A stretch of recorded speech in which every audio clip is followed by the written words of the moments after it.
Welcome back, everybody, to the Yuna Only No Summons Challenge. While we were off screen, we picked up the Aeon Valifar, we named it that, and a couple other things that I did off screen that I will show you. I went into this hut and bought as many anecdotes as I could from this lady right here. She also mentioned her dog had something in its mouth, so we're going to go pick that up as well.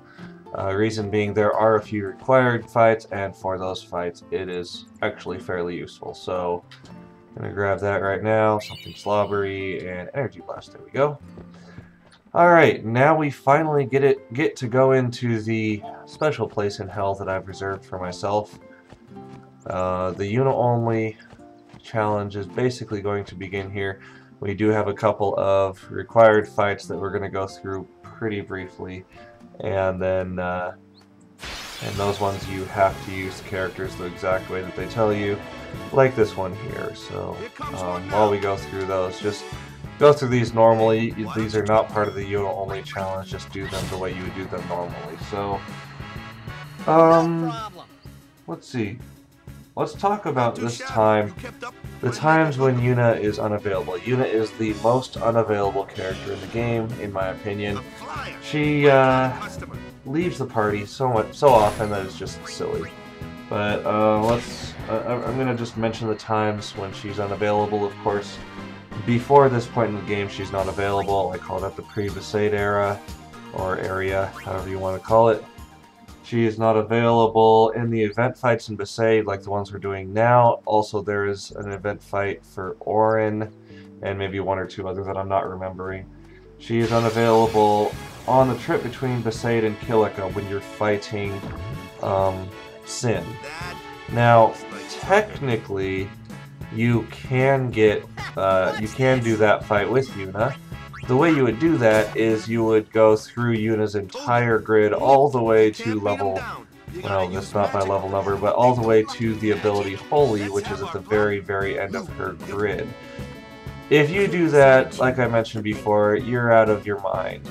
It's just crazy. Crazy how long that's going to take. So, she is not available between... Yeah, Besaid and Kilika, I already mentioned that.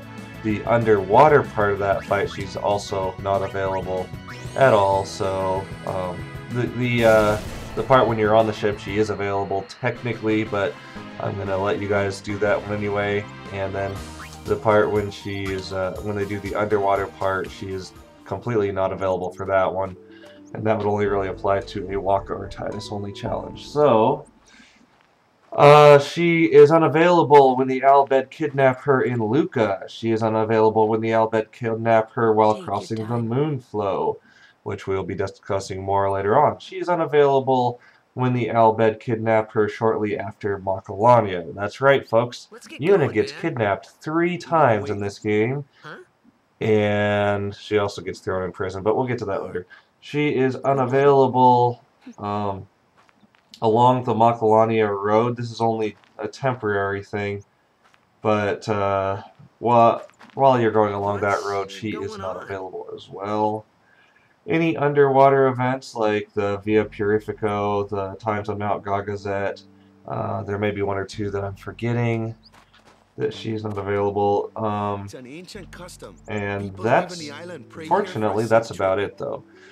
She does spend the majority of the time with the party, just less than everybody else. So, notable times for other characters, before you obtain them, they are not available. Most notably, Riku and Orin. They're both members that are part of the party early on in the game, but then they leave for quite a while.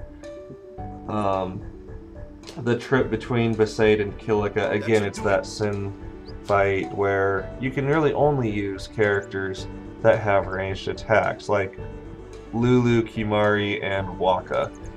So, what else? Operation Mihen. There is a couple of fights where, right there, one of them's fairly easy, where you get a guest character for 1 battle, but the other one you can only use, I don't remember exactly who, Yuna, Orin, and 1 other character, probably Lulu. And then the other characters are unavailable at that time.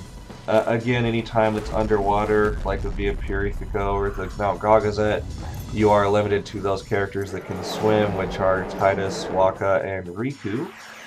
And there's a character named Belgamine who,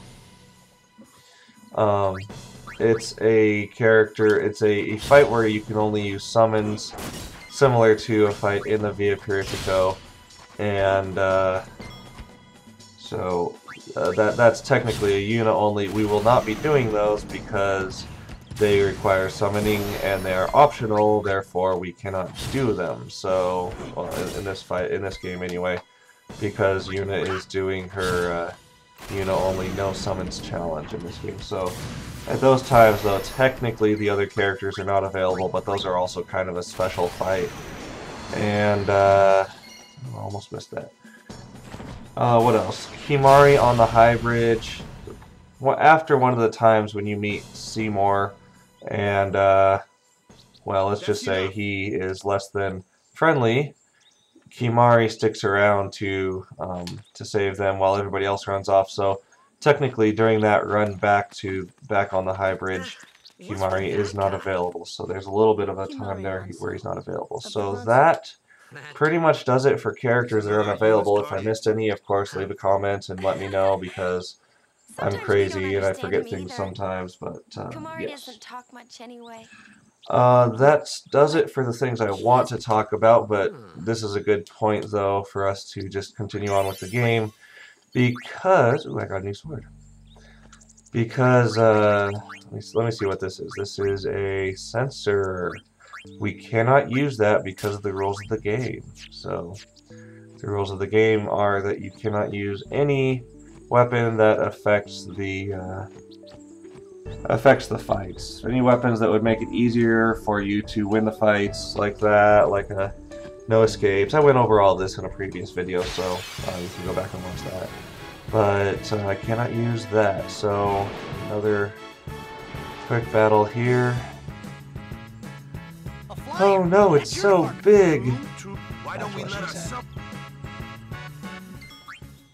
Switching to Yuna. Okay, now this fight here, this is a required summon fight. So even though this is a no summons challenge, you are allowed to summon for this fight and this fight only.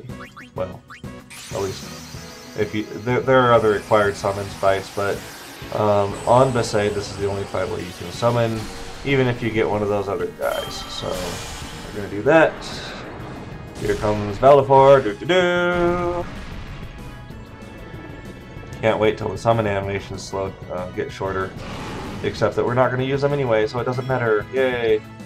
Now, as you can see here, it will not let me dismiss.